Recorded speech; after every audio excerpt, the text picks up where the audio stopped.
So let's just very quickly go over how best to navigate through this information. There is a lot of information, so a little bit of guidance on this. Start with your pre-screen notes, get the score. That's your high level look at the candidate. Go into the resume, obviously, because that tends to build on the pre-screen notes. Take the time to look at the behavioral stuff. You'll find that it will give you some insights ahead of the structured interview that you will need. So if we go into next step, so you start there, you go to the resume, now you're going to the behavioral profile. There's Gareth. So now you can see that he's very outcome driven. So it'll be a very purposeful interview. He'll go straight to the point and look for the outcome. He's also extroverted. So he's probably going to be a pretty good interview. What you need to do is understand that going into the interview.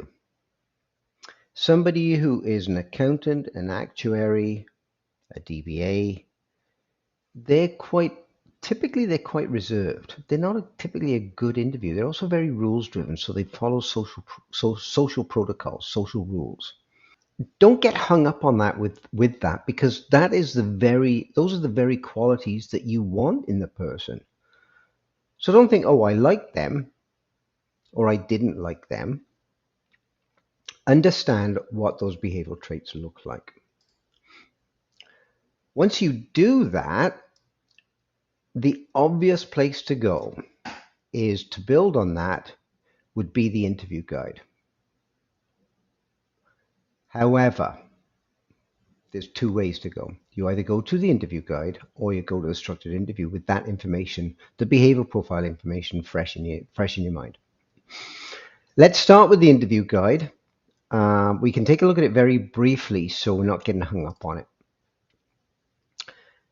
Gareth is not that great a fit for the extroversion part of it.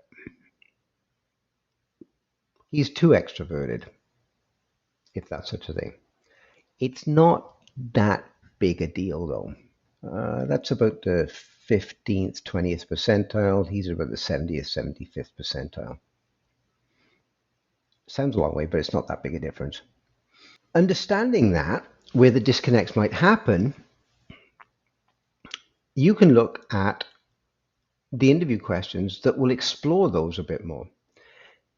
Tell me about a time when you were required to lead a team or a project. I'm shown as more collaborative there, looking for somebody who's more independent. That's why it speaks to that. Describe a situation when you had to initiate something new. Again, collaborators tend to work with other people, obviously.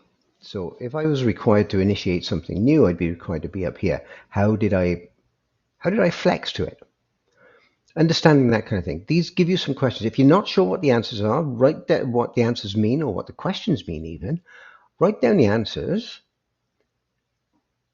Print this out. Write down the answers. Send them to me. I'll help you through it. Next part of it, it's down here, except it's not down here because I never interviewed for anything. The next part of it is to look at the video interview. And then after all of that, and you think, I think I want to meet with them, take a look at their LinkedIn profile as well. Now, the quick 15 seconds. Pre-screen, resume, PI, interview guide, interview, LinkedIn profile, call Ben, call Gareth, book the interview, job done. Hope this helps. If you have any questions, obviously, just give me a shout back.